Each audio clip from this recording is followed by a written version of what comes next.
तो आशा करते हैं कि यह कक्षा 11वीं केमिस्ट्री का सेट बी का पेपर सभी के पास आ गया होगा। तो बता दें कि यही जो पेपर है कल आपको 1:30 बजे के वक्त 11 तारीख को देखने को मिलने वाला है। पर यहाँ पर तमाम यूट्यूब चैनल और ऑनलाइन प्लेटफॉर्म पर इसकी संपूर्ण आंसर की अभी तक किसी ने भी नहीं डाली है। तो मैं यहाँ पर पूरा जो इस पेपर का आंसर है 1 से लेकर 20 तक के प्रश्नों का मैं पूरा यहाँ पर बताने वाला हूँ। तो विद्यार्थियों से कहना चाहूँगा कि वीडियो काफ़ी लंबा रहने वाला है, तो आप जो आंसर है वह अपनी कॉपी में हल्की हाल नोट कर लें, क्योंकि खुदा ना खास्ता यह वीडियो बाद में डिलीट हो गया तो फिर आप बाद में आंसर नोट नहीं कर पाएंगे, क्योंकि यही असली पेपर है। तो अब आपको इधर उधर भटकने की ज़रूरत नहीं है। बाद में अगर बाई चांस वीडियो डिलीट भी होता है तो जो आप इस वीडियो को देखकर अभी अभी तुरंत जो क्वेश्चन के आंसर लिखेंगे तो आप बाद में वीडियो डिलीट होने के बाद भी आपके काम में आएंगे। तो यहाँ पर पूरी तरह से निश्चिंत हो जाइए, क्योंकि अब आपके आने वाले समय में यही पेपर देखने को मिलने वाला है। तो अब आपको इधर उधर नहीं भटकना, केवल मात्र इस पेपर को तैयार ढंग से कर लेना है। साथ ही साथ सेट एक ही वीडियो भी मैं जल्दी ही लेकर आऊँगा, तो जब तक के लिए चैनल को सब्सक्राइब कर लें, साथ ही साथ बेल आइकन को प्रेस कर लें, जिससे जब भी हम next paper set B set A लेकर आएँ तो उसकी नोटिफिकेशन ठीक आपके मोबाइल तक पहुँचे। तो यहाँ पर जैसा कि सबसे पहले मैं आपको बता दूं कि सही विकल्प आपको देखने को मिलेंगे। तो पिछली बार मैंने यहाँ पर पिछली वीडियो जो बनाई थी इसमें उसके आंसर बता दिए थे, फिर भी आप एक बार देख लें। CH3CH में कुल सिग्मा बंदों की संख्या कितनी होती है? 10 होती है। मेथेन में CH बंद कोण का मान कितना होता है? 109.25। ठीक है। मुख्य क्वांटम संख्या n बराबर संबंधित 7। यहाँ पर इसका आंसर हो जाएगा। निम्नलिखित में से किस अणु कि कोणीय पिरामिड ज्यामिति होती है? तो यहाँ पर किसकी होती है? कोणीय जो ज्यामिति होती है CH3 की। ठीक है। अब नेक्स्ट है, आप बंद निकाय में निकाय परिवेश और द्रव्य का विनिमय यहाँ पर संभव नहीं होता है। ठीक है। अब साम्य स्थिरांक का सही मान लें तो यहाँ पर सी वाला इसका आंसर हो जाएगा, जैसा कि मैंने पहले बता दिया था। एक बार और आप कन्फर्म कर लें, क्योंकि अब मैं आगे के प्रश्न के भी यहाँ पर आंसर बताने वाला हूँ। तो यहाँ पर HF संयुग्मी क्षारक है तो F-। ठीक है। एल्किन का समकक्ष रूप विकक्ष की तुलना में अधिक ध्रुवीय होता है। ठीक है। अधिक ध्रुवीय होता है। क्या होता है? अधिक ध्रुवीय। ठीक है। CH3CHBr खालिस्तान उत्पाद बनाता है तो क्या बनाता है? एथेनॉल। ठीक है। एथेनॉल। ठीक है। एथेनॉल। माइक्रो का मान होता है 10⁻⁻6 होता है। ठीक है। अब हाइड्रोजन परमाणु जिसमें केवल एक प्रोटॉन होता है उसे क्या कहते हैं? तो देख सकते हैं, हाइड्रोजन परमाणु जिसमें केवल एक प्रोटीन होता है तो उसे क्या बोलते हैं? आइसोटोप बोलते हैं। ठीक है। आइसोटोप। अब यहाँ पर CO2 का ध्रुवीय अणु आघूर्ण होता है तो कैसा होता है? ध्रुवीय आघूर्ण जो होता है मैं आपको बता दूं, जो इसका ध्रुवीय आघूर्ण होता है वो क्या होता है? शून्य आपका होता है। क्या होता है? शून्य। ठीक है। जैसा कि आपको पता पहले से ही मैंने बता दिया था। क्योंकि अब मैं यहाँ पर तमाम पेपर नहीं लेके आऊँगा, यही पेपर की वीडियो बार बार लेकर आऊँगा, हर एक प्रश्नों के आपको आंसर बताऊँगा। तो इसी पेपर का यहाँ पर मैं नेक्स्ट सॉल्यूशन लेकर आऊँगा। अभी मैं आधा सॉल्यूशन बताऊँगा। यहाँ पर सबसे पहले मैं OT के आपको आंसर बता देता हूँ। तो यहाँ पर अम्ल प्रोटोन ग्राही होते हैं तो यह कथन क्या हो जाएगा? सत्य। ठीक है। अभिक्रिया में इलेक्ट्रॉन निष्कासन करने की अर्ध अभिक्रिया को ऑक्सीकरण कहते हैं तो यह कथन क्या हो जाएगा? सत्य हो जाएगा। ठीक है। यहाँ पर ये जो कथन है सफ़ेद अवक्षेप वाला, ये कथन सत्य हो जाएगा। ठीक है। प्रथम गैस शून्य अंक से पहले सार्थक अंक नहीं होते, यह कथन सत्य हो जाएगा। क्लोरीन अधिक विद्युत रेडी तत्व नहीं है तो कथन असत्य हो जाएगा। ठीक है। अब यहाँ पे ध्यान ऊष्मा का डेल्टा H का मान सदैव ऋणात्मक होता है तो कथन राइट हो जाएगा। ठीक है। अब यहाँ पर आप मैचिंग देख ले तो मैचिंग जो है सही कह रहा हूँ। जेड बराबर 17 की मैचिंग इससे मिलेगी, क्रियाशील की इस मैचिंग इससे मिलेगी, लोहित क्षारक की जो मैचिंग होगी मैं आपको बता दूँ किससे मिलेगी? यहाँ पर NH3 से। ठीक है। ऑक्सीकरण अवस्था यहाँ पर -1। ठीक है। CH2 तो इसकी मैचिंग 3 पाई से आपकी मिल जाएगी। ठीक है। अब यहाँ पर आपको यहाँ पर मैं एक वाक्य वाले जो प्रश्नों के उत्तर है, रुद्धोष्म प्रक्रम को परिभाषित कीजिए। इसका आंसर मैं आपको बता देता हूँ। यहाँ पर रुद्धोष्म प्रक्रम क्या होता है? यहाँ पर मैंने लिख रखा है कि जिसमें परिवर्तन के समय निकाय और बाहरी वातावरण के बीच ऊष्मीय ऊर्जा का आदान प्रदान न हो। ठीक है।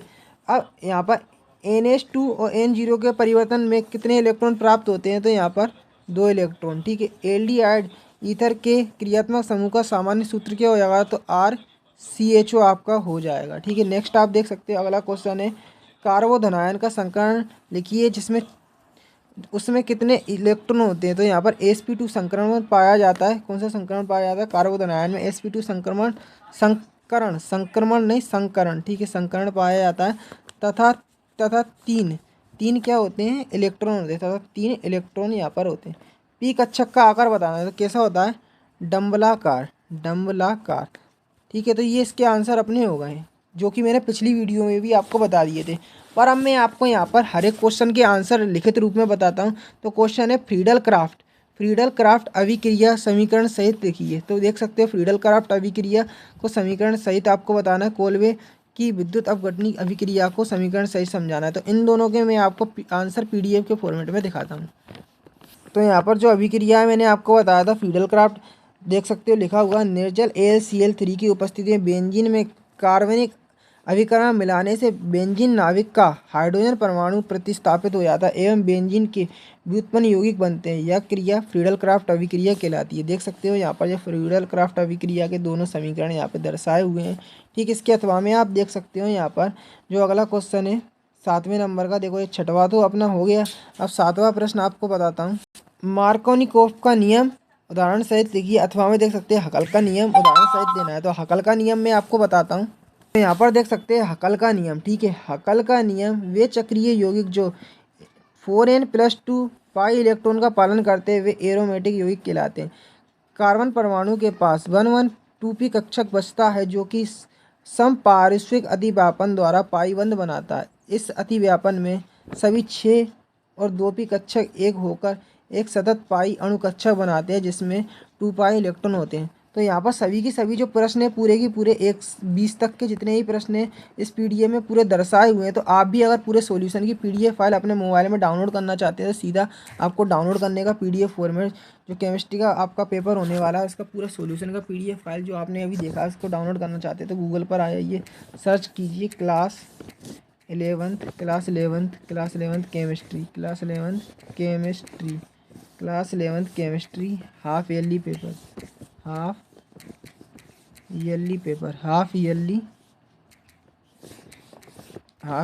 पेपर और पीछे हिमालय सर लिख दो, HIMALY हिमालय। ठीक सर, ठीक है हिमालय सर लिख के जैसे ही आप सर्च करते हैं class 11th chemistry half yearly paper Himalaya sir, तो यहाँ पर देख सकते हो दूसरे नंबर पे आपको दिखेगा MP board 11th chemistry half yearly paper.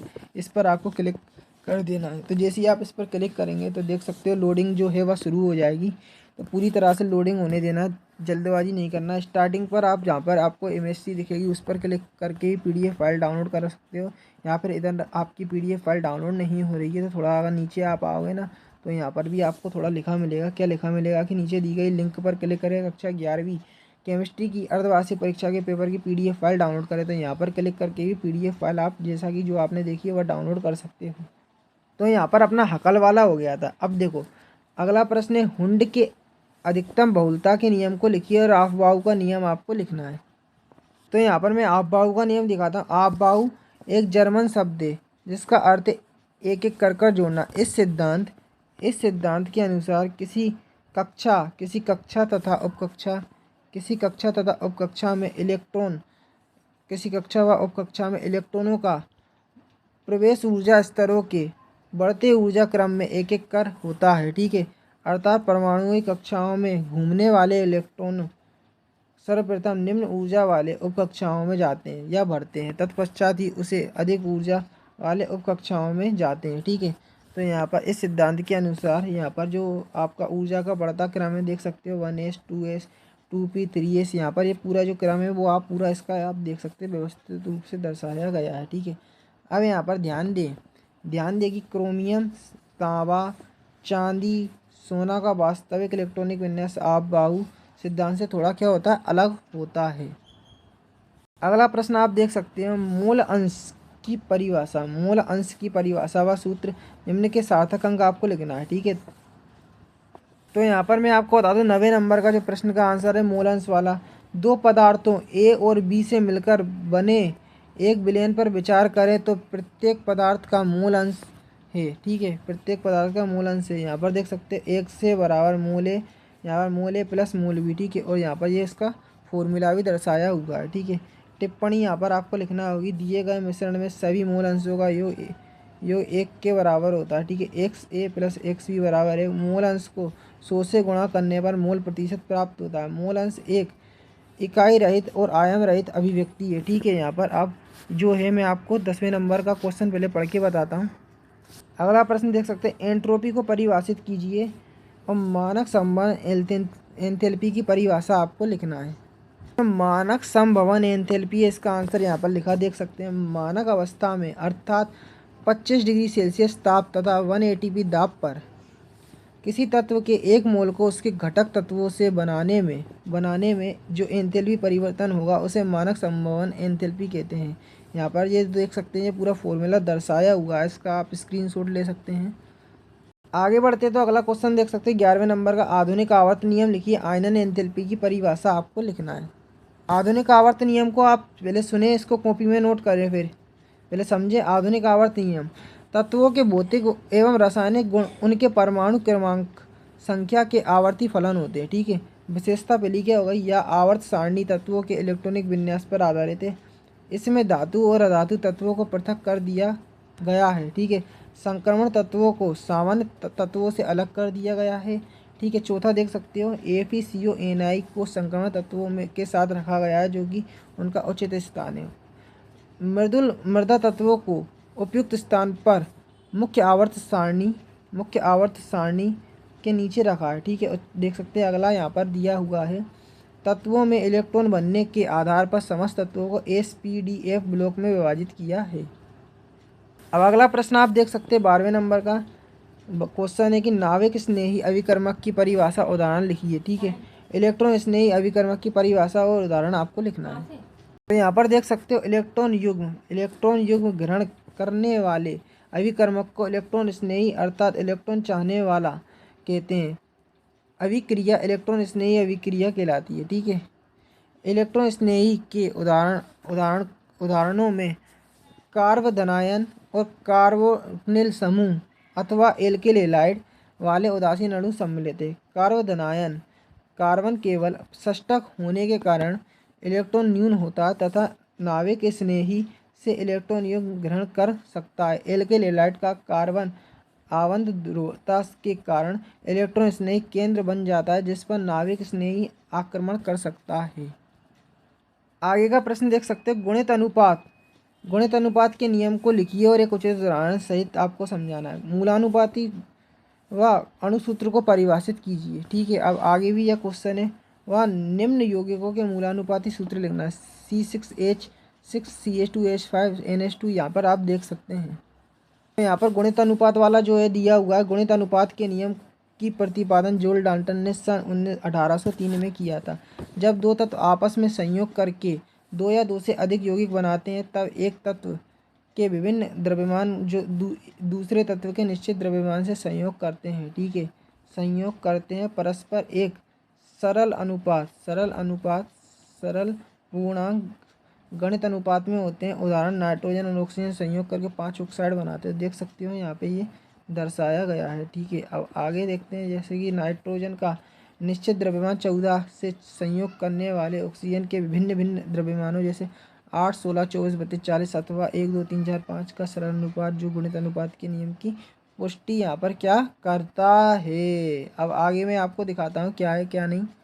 Next question देख सकते हैं, P ब्लॉक और D ब्लॉक के तत्वों में अंतर निम्न बिंदुओं के आधार पर आपको देना है। ठीक है। तो PD ब्लॉक के तत्वों की आवर्त सारणी की स्थिति, सामान्य विन्यास, धातु अधातु गुण। ठीक है। अब यहाँ पर आप देख लो, इलेक्ट्रॉन ग्रहण एंथैल्पी व इलेक्ट्रॉन बंधुता में आपको 3 अंतर यहाँ पर लिखना है।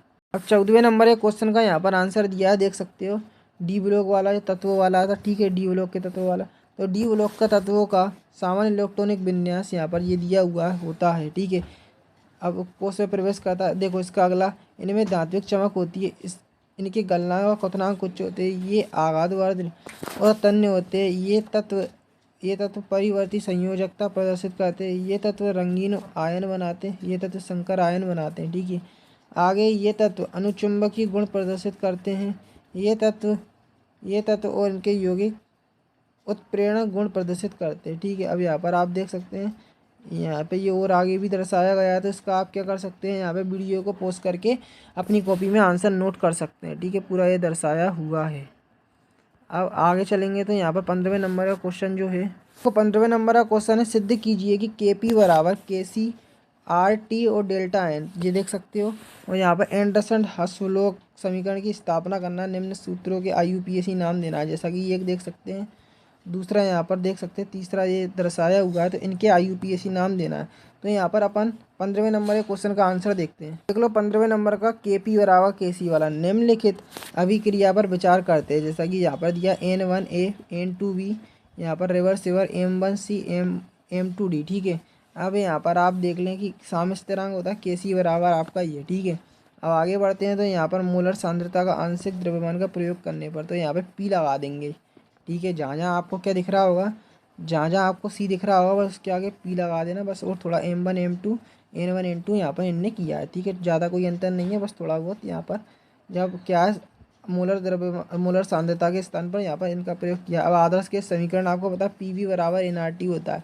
यहाँ पर V को इसके नीचे भेज देंगे, ठीक है। अब N/V क्या होता है, C होता है, तो ठीक है यहाँ पर C हो गया। अब P बराबर CRT हो गया। अब ठीक है समीकरण 2 का 3 में मान रखने पर, तो ठीक है यहाँ पर C का इनने मान रख दिया, तो ये हो गया अपना, ये मान इनने सबों का पुट कर दिया, ठीक है।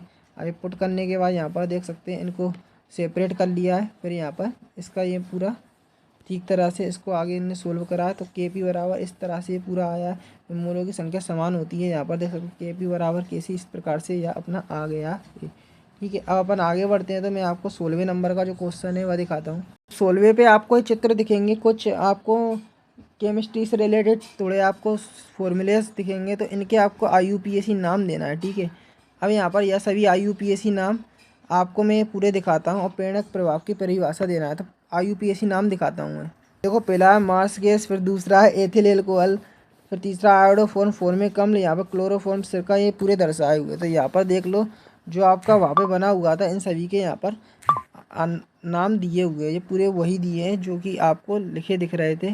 फिर देखो उसमें उल्टा है, यहाँ पर नाम पहले दे दिया है, पर इसमें आपको पहले संरचना बन के आएगी फिर नाम लिखना है। तो यहाँ पर इसमें आप क्या करें, कुछ नहीं, जो आपको दिया है पहले उसको देख लें, और यहाँ पर उसी में जो आपको क्वेश्चन दिख रहा है, जैसा कि देखो एक तो आपका J है, ठीक है।